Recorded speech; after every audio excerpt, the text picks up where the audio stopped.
শ্ৰদ্ধাৰ সাংবাদিক বন্ধুসকল, আপোনালোকে সকলোৱে অৱগত আজি বহু বছৰ ধৰি গুৱাহাটী মহানগৰীত এই কৃত্ৰিম বানপানীয়ে তাণ্ডৱ লীলাৰ সৃষ্টি কৰি আহিছে। এনে পৰ্যায়ও পাইছেগৈ এই বানপানীত সৰু সৰু ল'ৰা ছোৱালীৰো মৃত্যু হৈছে। কিন্তু আমি লক্ষ্য কৰি আহিছোঁ যে কোনো এখন চৰকাৰে গুৱাহাটী মহানগৰীৰ বানপানীৰ ক্ষেত্ৰত সঠিক পদক্ষেপ গ্ৰহণ কৰি এটা বানপানীৰ নিৰ্মূলৰ ব্যৱস্থা কৰিব পৰা নাই। কিন্তু আমি ক'ব বিচাৰিছোঁ বৰ্তমান চৰকাৰখনে যা নহওক কিছু হ'লেও পদক্ষেপ গ্ৰহণ কৰিছে গুৱাহাটী মহানগৰীৰ বানপানীৰ ওপৰত। কিন্তু আজি কিছুদিন আগত কি হ'ল, আজি 10-12 দিন আগত কি হ'ল, তেতিয়া আমি ৰিয়া আৰু মই তেতিয়া যোৰাবাটত আহিছোঁ সোণাপুৰৰ পৰা।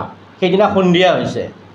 আমি দেখিলোঁ যি ইউএছটাম নামৰ যিখন শৈক্ষিক প্ৰতিষ্ঠান তাত গঢ় লৈ উঠিছে, সেই ছাইডেৰে ব্ৰহ্মপুত্ৰৰ লেখীয়াকৈ এনেকুৱাকৈ পানী আহিছে যে খন্তেক পিছতে তাৰমানে সকলো মানুহ ঘৰ বাৰী উটুৱাইহে কিজানি লৈ যাব। আৰু সেই পানীবোৰ খানাপাৰাৰ ছাইডে আহি গুৱাহাটী মহানগৰীত প্ৰৱেশ কৰিছে।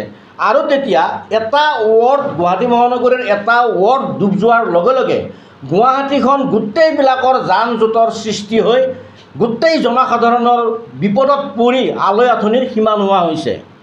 আমি পিছত গম পালোঁ যে তাত মেঘালয়ৰ মাটিত ইউএছটাম নামৰ এখন শিক্ষা প্ৰতিষ্ঠান তাতে নতুনকৈ নিৰ্মাণ কৰিছে, মেঘালয়ৰ হাজাৰ হাজাৰ শ শ বিঘা মাটি কাটি। আৰু সেই যেতিয়া গোটেই পাহাৰখন কাটি দিছে, সেই পানীৰ যিটো লিক, গোটেইবিলাক লিকবিলাক সেই ইউএছটাম নামৰ সেই প্ৰতিষ্ঠানখনত সেই মাটি কটা ভূমিবিলাকত একগোট হৈ আমাৰ গুৱাহাটীৰ পিনে পানীবিলাক নামি আহিছে। কিন্তু ইউএছটামৰ যিটো স্বত্বাধিকাৰী আছে মেহবুল হক, তেওঁ এটা ষ্টেটমেণ্ট দিছে, সেইদিনা আমি লক্ষ্য কৰিছোঁ। তেওঁৰ ষ্টেটমেণ্টত কৈছে যে মই ইয়াত 5টামান এনেকুৱাকৈ পানী ৰিজাৰ্ভেশ্যন কৰিছোঁ, তাত পানীবিলাক সংৰক্ষণ হৈ আছে। আমি তেওঁক সুধিব বিচাৰিছোঁ যে 5টা পানীৰ ৰিজাৰ্ভেশ্যনে গুৱাহাটী মহানগৰীক ডুবাই পেলোৱা পানীবিলাক ৰিজাৰ্ভেশ্যন কৰিব পাৰিব নেকি? আমি কওঁ যে তেওঁক যিখিনি পানী দৰকাৰ প্ৰতিষ্ঠানখনক, সেই পানীখিনিহে তাত তেওঁ সংৰক্ষণ কৰি ৰাখিছে। আমাৰ প্ৰশ্ন হৈছে তেওঁ যে আজিৰে যদি তেওঁ এই পাহাৰ কাটা যদি বন্ধ নকৰে, আমি মেঘালয় গভৰ্ণমেণ্ট, মেঘালয়ৰ ৰাজ্যপাল, মেঘালয়ৰ মুখ্যমন্ত্ৰীৰ ওচৰত আমি নিবেদন কৰিম যে এই শিক্ষা প্ৰতিষ্ঠানখনক আপুনি বিহিত ব্যৱস্থা লওক আপোনালোকে মেঘালয় চৰকাৰে। অন্যথা কিন্তু লাচিত সেনা অসম থলগিৰিয়ে গুৱাহাটীবাসী ৰাইজৰ সহযোগত এই ইউএছটাম নামৰ শিক্ষা প্ৰতিষ্ঠানখন আমি অচল কৰি দিবলৈ আমি বাধ্য হ'ম। আৰু এটা কথা কি, ইউএছটাম নামৰ প্ৰতিষ্ঠানখনৰ যিটো আমাৰ স্বত্বাধিকাৰী আছে মেহবুল হক ডাঙৰীয়া, তেওঁ কি কৈছে, অসমৰ কিছুমান ৰাজনৈতিক দলৰ নেতাৰ লগত লগ লাগি তেওঁ এটা কুচক্ৰান্ত কৰিছে, যি যাতে অসমৰ মুখ্যমন্ত্ৰীজন ফেইলিউৰ হয় এই কথাটোত।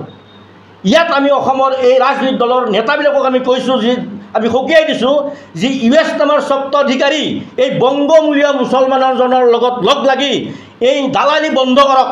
এই অসমৰ ৰাজনৈতিক দলৰ নেতাবিলাকে ইউএছটামৰ এই স্বত্বাধিকাৰীৰ হৈ ওকালতি কৰা বন্ধ কৰক, অন্যথা কিন্তু লাচিত সেনা অসম থলগিৰি বহি নাথাকে।